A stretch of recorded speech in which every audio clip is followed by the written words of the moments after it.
태국 방콕에 여행 가보신 분들이 계시다면 아마 유명한 황금불상을 한 번쯤 보고 오셨을 텐데요. 황금불상은 태국 방콕의 와트라이미 사원에 있습니다. 높이는 3m, 무게 5.5톤에 달하는 세계에서 가장 큰 황금불상으로 기네스북에도 올랐다고 합니다. 이 황금불상의 가치는 무려 1,400만 달러로 우리나라 돈으로는 대략 160억 원이 넘는다고 합니다. 역사적 가치를 더해 본다면 값을 매길 수 없을 만큼 귀한 보물입니다. 몸은 순도 40%의 황금이고 얼굴 부분은 80%의 순금으로 되어 있으며 머리 부분은 무려 99%의 황금으로 만들어졌다니 그저 놀라울 따름입니다. 그런데 여러분, 이 황금불상에 비밀이 있다는 거 혹시 알고 계신가요? 3m도 넘는 거대한 황금불상이 거의 200년 가까운 시간 동안 사람들 가까이에 있었는데도 방치되고 버려져 있었다면 믿으시겠어요? 에이, 말도 안 돼. 어떻게 그럴 수가 있지? 이렇게 생각하시겠지만 사실입니다. 그 이야기 한번 들어보시겠어요?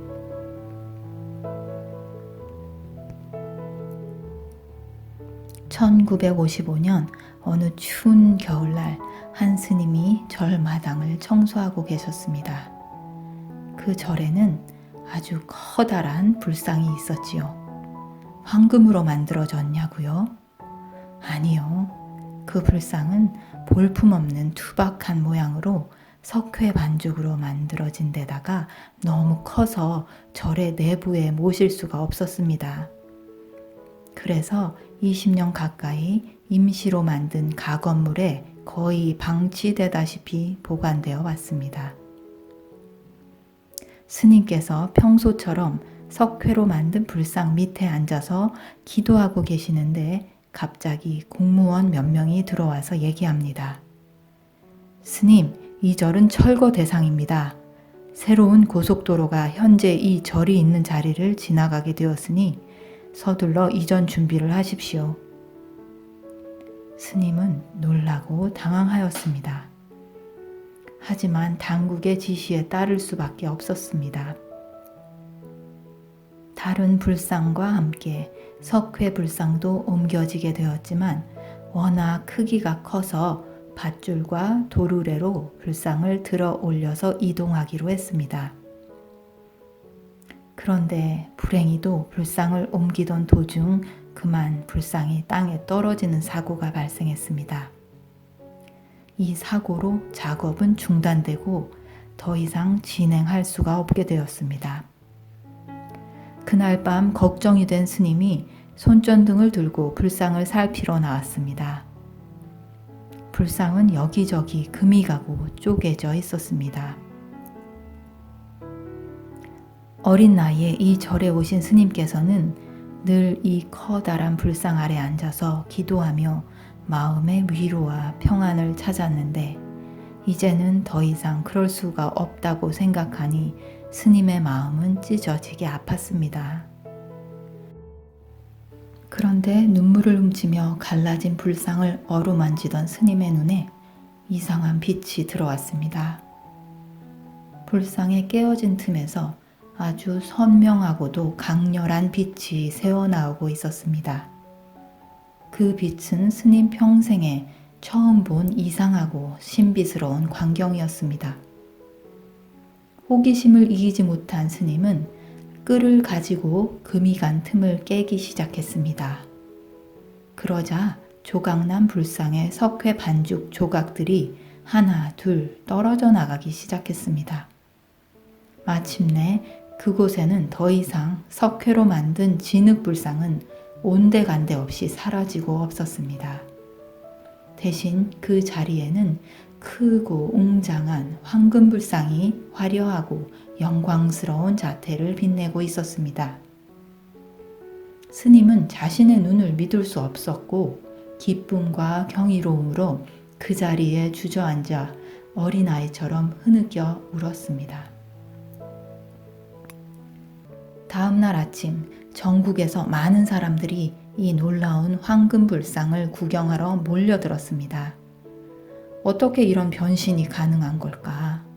사람들은 궁금해했습니다.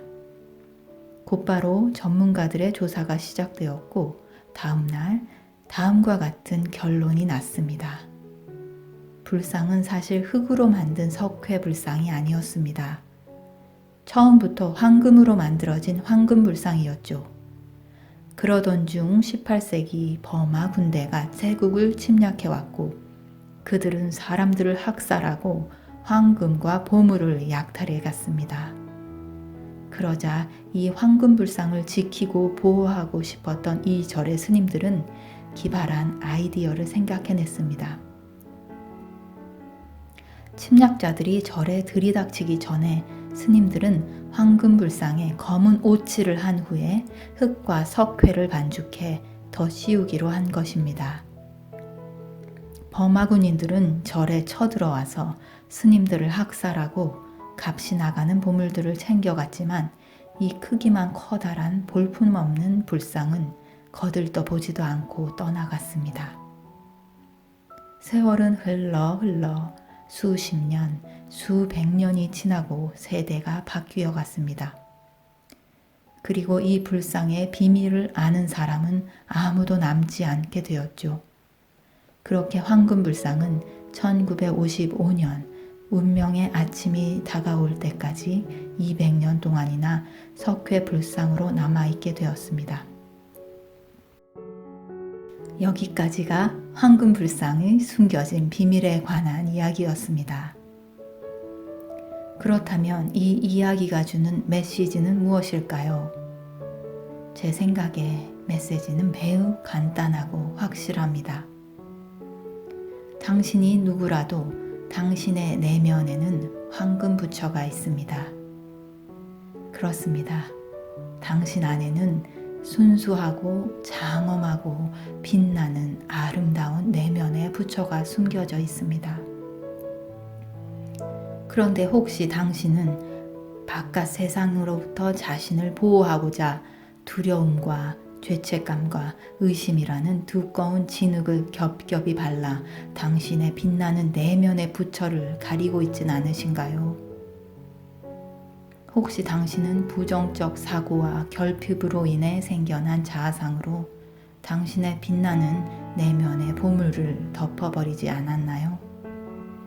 심지어 당신 안에 황금 부처가 존재한다는 사실을 아예 잊으신 건 아닌가요? 내면의 진정한 자아는 당신이 오랜 세월에 걸쳐 층층이 쌓아 올린 두터운 진흙 갑옷에서 벗어나길 간절히 기다리고 있습니다.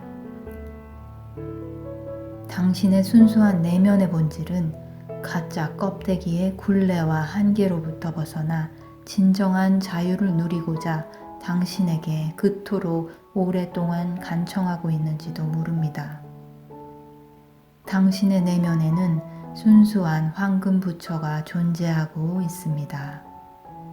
당신 안에서 영광스럽고 찬란하게 빛나기를 기다리고 있습니다. 세상을 장엄하게 비추길 원하고 있습니다. 당신 안에 두려움을 떠나보내세요. 의심을 놓아버리세요. 죄책감을 걷어내세요. 과거에 당신이 했던 모든 실수를 용서하세요. 당신의 한계를 결정하던 모든 조건과 경험들을 흘려보내세요. 부디 용기를 내세요. 그 모든 구속과 속박의 회반죽을 걷어내세요. 걷어내고 또 걷어내세요. 그리고 스스로 빛나세요. 온 세상에 당신의 빛을 비추세요.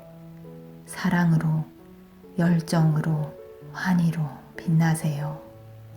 당신 안에 황금 부처가 찬란하게 빛나도록 허락하세요. 대부분의 황금 부처는 지상에서 진흙 부처로 살아가다 자신이 눈부신 황금 부처임을 전혀 깨닫지 못하고 생을 마감합니다. 어떤 부처들은 이야기에서처럼 끔찍하고 충격적인 사고나 고통의 경험을 겪는 과정에서 그들을 감싸고 있던 진흙 회반죽이 떨어져 나가며 자기 내면의 진정한 황금 부처의 본성을 드러내기도 합니다. 또 다른 부처들은 진정한 자신의 진실이 무엇인지 발견하고 비로소 진흙으로 덮인 누에꼬치에서 탈피하여 빛나는 황금 날개로 자유롭게 비상하며 진정한 자아를 드러냅니다. 당신이 바로 그 진실을 알고 있는 진정한 황금 부처 자신입니다. 하지만 안타깝게도 많은 경우에는 고통과 충격의 두려움으로부터 자신을 보호하고자 벌어지고 갈라진 틈을 더욱 두껍게 메꾸고 덧칠하며 평생을 빛 한 번 못 보며 어두운 회반죽 갑옷에 짓눌려 살아갑니다. 끔찍할 수도 있는 경험이나 트라우마는 사실 내면에서 부르는 황금 부처의 목소리입니다.